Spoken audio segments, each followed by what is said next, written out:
ఈ ఊరు చూశారు కదా, ఇది ఒక అందమైన గ్రామం.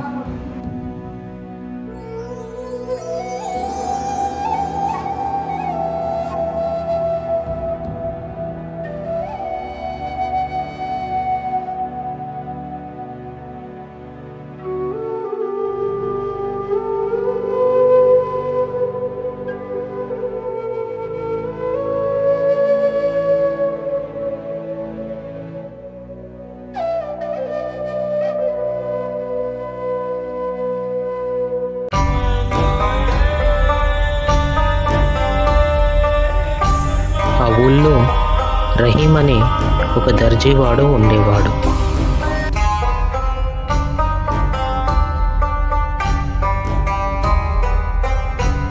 అతడు దుస్తులని చక్కగా కుట్టేవాడు.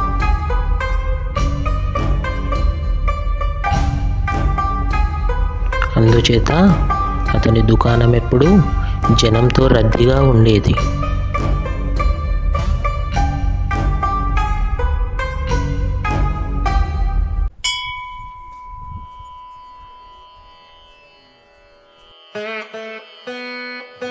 ఆ ఊళ్ళో ఒక పెద్ద దేవాలయం ఒకటి ఉంది. అది చాలా ప్రసిద్ధమైంది.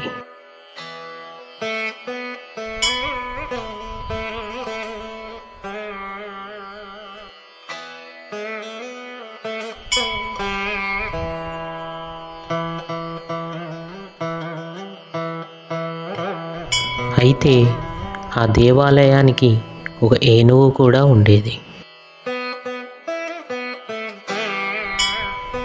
ఆ ఊళ్ళో ప్రతి పండక్కి ఆ ఏనుగుపై ఆ దేవాలయంలో ఉండే దేవుని ప్రతిమని ప్రతి పండక్కి ఊరేగిస్తూ ఉండేవారు.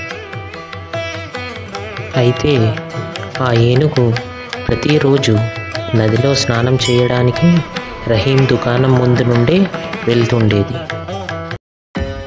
ఇదిలా ఉండగా రహీంతో ఆ ఏనుగుకి మంచి స్నేహం ఏర్పడింది.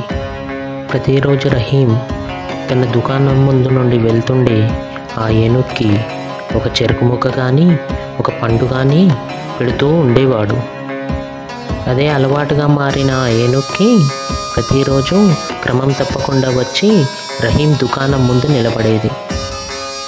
అయితే ఆ ఏనుగు ఏదో ఒక చెరుకు ముక్క కానీ పండు కానీ ఇచ్చిన తర్వాతే అక్కడి నుండి వెళ్ళిపోయేది. ఒకరోజు రహీం తన షాపుకు వచ్చే ఒక ఖాతాదారునితో గొడవ పడ్డాడు. ఆ రోజు రహీం మనసు అస్సలు బాగోలేదు. పాపం ఈ విషయాలేవి ఆ ఏనుగుకి తెలియదు కదా.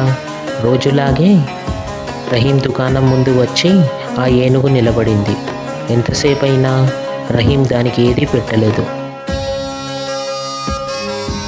ఆ ఏనుగు తనని రహీం చూడలేదేమో అని ఒక్కసారిగా గట్టిగా అరిచింది.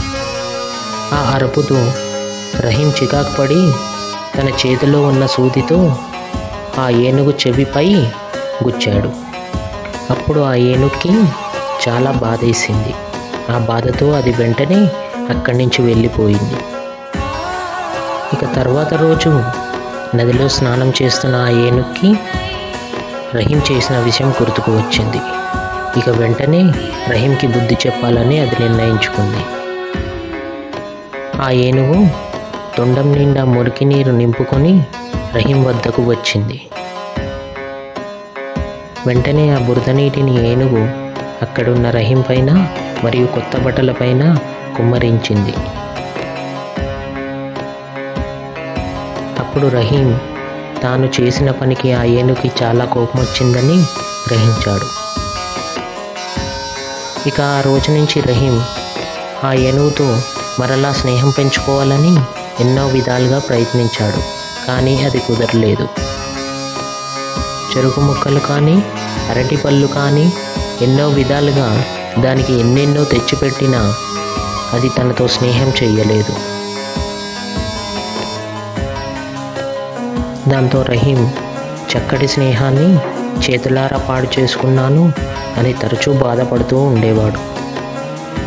ప్లీజ్ గైస్ దయచేసి లైక్ చేయండి మరియు సబ్స్క్రైబ్ చేయండి.